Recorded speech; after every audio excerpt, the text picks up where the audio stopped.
Hey everybody, this is me Mohit Swami और आप सभी देख रहे हैं MS legal study.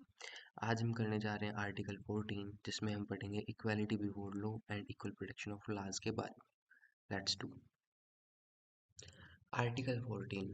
Article 14 basically deals with right to equality, यानी भारत में सभी लोग कानून की नज़र में बराबर हैं। अगर हम आसान शब्दों में बात करें तो सरकार किसी के साथ भेदभाव नहीं कर सकती, चाहे वो अमीर हो, गरीब हो, महिला हो, पुरुष हो, रिच हो, पुअर हो, किसी भी जाति के धर्म पे है, किसी भी अलग व्यवहार के लिए नहीं उसके ऊपर वो किया जा सकता। क्या नहीं किया जा सकता? अलग व्यवहार नहीं किया जा सकता। कानून सबके लिए एक जैसा है। States that the state shall not deny to any person's equality before law or the equal protection of the laws within the territory of India.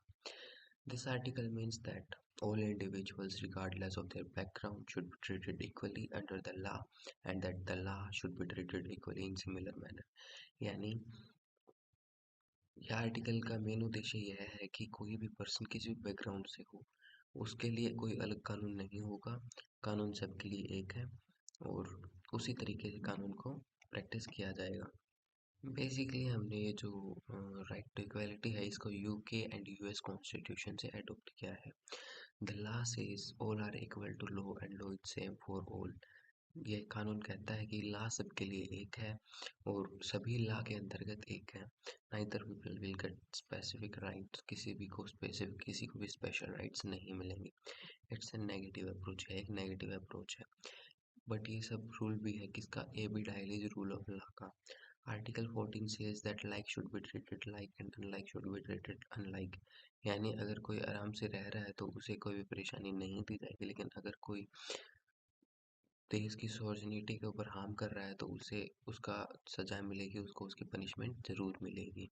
यहीं पे कुछ रीजनेबल डिस्क्रिमिनेशंस भी की जाती हैं, जैसे एससी और एसटी को अपहोल्ड करने के लिए, उनको बराबर लाने के लिए उनको रिलैक्सेशन देना, और इसे हम पॉजिटिव अप्रोच भी कहते हैं। बेसिकली जो रीजनेबल डिस्क्रिमिनेशंस होती हैं वो इकोनॉमिक कंडीशंस पे बेस्ड होती हैं। जैसे कोई भी शेड्यूल्ड कास्ट है, जैसे शेड्यूल्ड ट्राइब है, और वहाँ के अगर शेड्यूल्ड कास्ट और शेड्यूल्ड ट्राइब के लोग काफ़ी बैकवर्ड हैं तो उन्हें अपहोल्ड करने के लिए उन्हें स्पेशल रिलैक्सेशन दी जानी चाहिए।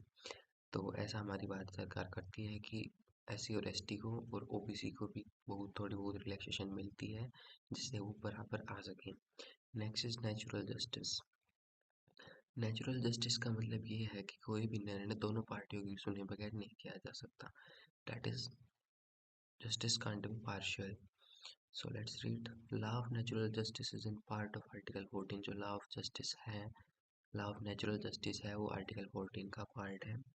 Natural justice means decision can't be partial by listening only one party। जो डिसीजन है वो पार्शियल नहीं हो सकता ओनली एक पार्टी की सुनने पर।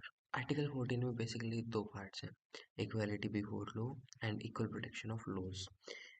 इक्वालिटी बिफोर लॉ का क्या मतलब है? यानी लॉ सबके लिए सेम है, कोई भी पर्सन लॉ के ऊपर नहीं है और लॉ सबके लिए समान है, चाहे वो मंत्री हो चाहे वो आम आदमी हो। और इक्वल प्रोटेक्शन ऑफ लॉज का क्या मतलब है कि कानून की सुरक्षा, यानी एक सिचुएशन में अगर दो लोग हैं तो दोनों के लिए सेम ही पनिशमेंट्स होंगी, अलग अलग नहीं होंगी। जैसे कि if a person did theft, अगर किसी ने चोरी की है तो देन ही और she will get same punishment, उन दोनों को सेम सजा मिलेगी। It does not matter from what background they are. यह मैटर नहीं करता कि उनका पीछे का बैकग्राउंड कैसा है, वो मंत्री है या वो गरीब है, वो अमीर है या फिर वो कौन है। इसी के साथ आज का सेशन कंप्लीट होता है। वीडियो अच्छा लगा हो तो लाइक करें, शेयर करें, सब्सक्राइब करें। Thanks for watching.